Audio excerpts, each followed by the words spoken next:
Boston's lineup is presented by Bet365. Here it is with Tommy Pham leading off. Verdugo, the number 2 hitter, a career 300 hitter against the Blue Jays. Bogarts at short. Devers has 25 home runs this year. That's 10 more than any other teammate. Martinez, Arroyo, Hernandez, Cordero, and Plawecki round out the starting 9 for Boston. Let's send it over to SN Bets and Emily Agard. Thanks, Jamie. I'm here at the SN Bets Big Board presented by Bet365. The Boston Red Sox are working through some injuries, and they've missed opportunities to make up ground in the competitive AL East. To give us a deeper look at Boston's season, let's welcome Drew Martin from Wager Talk, checking in from Fort Lauderdale, Florida. Drew, how do the markets see the Red Sox with 40 games left in the season? Well, Emily, the markets are actually crashing on the Red Sox with good reason. They're just 15-27 since July 5th. And this was a team that has also lost 3 of their last 4 games, and a team that was over 10. There was 10 games over 500 going into the 4th of July. So they've been playing some really bad baseball of late, Emily. Plus the fact they're going with a rookie pitcher tonight. And his last time out, he gave up 6 earned runs against the Pittsburgh Pirates, then got optioned down to the minors. And then, oh, by the way, you're called up to step in for Eovaldi's spot against the number 2 hitting lineup in all of Major League Baseball against righties. So this is a really difficult spot for the Red Sox pitcher here. Speaking of the Blue Jays lineup, Emily, number 1 in the AL versus righties, by the way, only behind the Dodgers. And they really see it well in Fenway Park. When Toronto's playing in Boston, which has been 6 games already this season, over 250 plate appearances, they have over a 330 team batting average when playing here. That's higher than their season average overall. And when using OPS, that's on base plus slugging percentage, they're batting .873 in Fenway. That's over 120 points over their season average. So for whatever reason, in Boston, this Blue Jays lineup sees it well. I think they're going to put up crooked numbers tonight, Emily.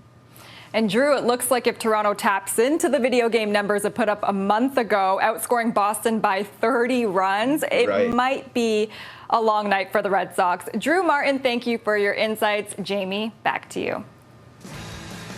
Emily, thank you so much. Remember the 71 Baltimore Orioles, Dobson, Palmer, and McNally. Those 3 had sub-3 ERAs at the end of the year. It's never happened in Blue Jays history, but looky here. Manoah at 2.66, Gausman at 2.99, and tonight's starter Ross Stripling at 2.93. It is possible.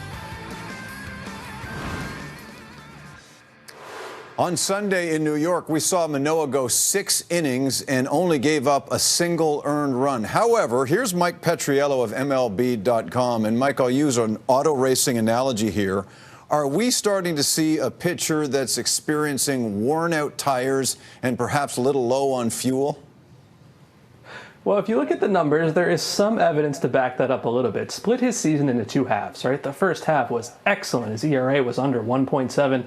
Well, the second half, it's doubled. You know, it's up to 3.7. And the first thing I look at is, well, maybe a strikeout guy. No change whatsoever here. Walking a little bit more, but that's really not it. What's happening here is when he's allowing contact, it's much, much louder contact. I think that's really like the entire point of what his problems have been. Look at how the hard hit percentage has increased. Why so?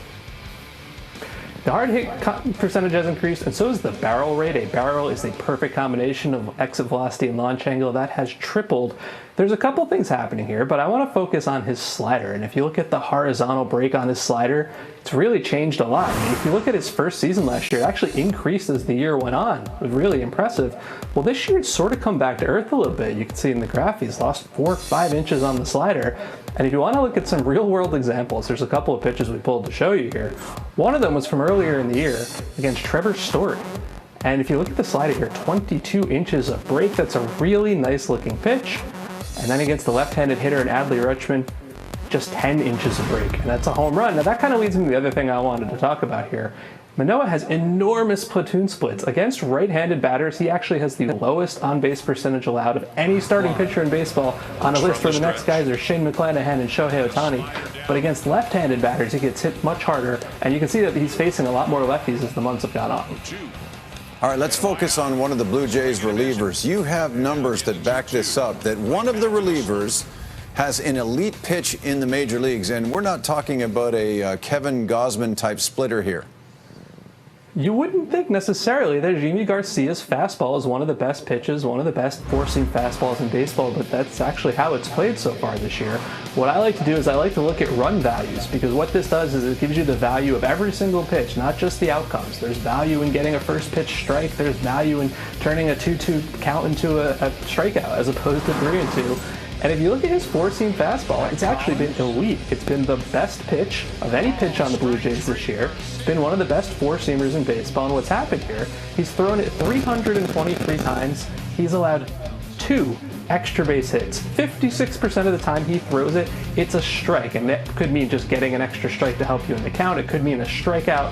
That number, 56%, is the second best number of any pitch on the Blue Jays. His 103 batting average against on it is second best in baseball, only to Devin Williams. So if it looks like a great pitch, I gotta tell you, the numbers really back it up. Bring in Jimmy, and a hold is almost a gimme. Thank you so much, Mike Petriello. Great to see you. Thanks, Jamie. And let's focus on Ross Stripling, who starts tonight against one-time Blue Jay farmhand Josh Winkowski. Stripling was excellent on Wednesday against Baltimore. He had Jansen behind the dish then. Different situation tonight, Joe. I was a little surprised to see, maybe I shouldn't be surprised that Alejandro Kirk's going to be behind the dish tonight with Stripling. Jansen was back there when he was perfect through 6 innings. And when Danny's been back there for Stripling, things have gone very well. His ERA is under 2.5.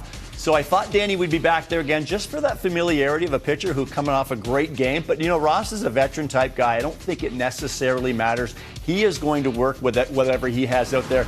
Springer's DH, and you got to have Kirk's bat in the lineup. Well, take a look at the last 5 Blue Jay starts, and you've seen some pretty good performances.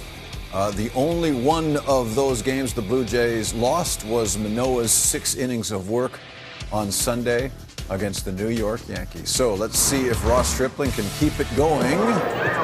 Hey, Chewy's in the building. I guess we should expect that if they're having Star Wars night at Fenway Park, right? Let's hope for a ball game tonight. Still in a bit of a delay as we head toward an eventual first pitch.